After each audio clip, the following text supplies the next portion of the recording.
ఇటీవల నేను చూసిన తెలుగు మూవీస్లో చాలా చక్కటి కథతో మంచి మెసేజ్తో పిల్లలు పెద్దలు హాయిగా చూసే ఒక మూవీ చూశాను. ఆ మూవీ పేరు గాంధీ తాత చెట్టు. ప్రైమ్ వీడియోలో చూస్తూ ఉంటే ఈ మూవీ పేరు చాలా వెరైటీగా ఉందని పెట్టుకున్నాను. మొదట తనికెళ్ళ భరణి గారి వాయిస్ ఓవర్ విని ఇంట్రెస్టింగ్గా ఉందని కంటిన్యూ చేశాను.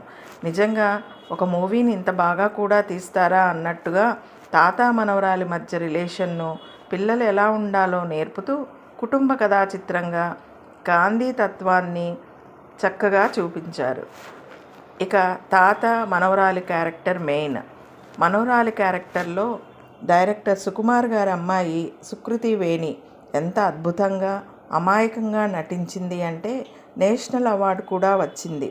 ఒక గ్రామీణ నేపథ్యంలో చక్కటి కుటుంబ అనుబంధాలను, ఊరి సమస్యలను ఎదుర్కొనే విధానం నిజంగా మోటివేషనల్గా ఉంది. Hats off to the movie director Padmavathi Malladi. ఇలాంటి మూవీస్ ఇంకా రావాలని కోరుకుందాం. నాకు నచ్చింది. మీరు కూడా చూసి మీ కామెంట్స్ని తెలియచేయండి.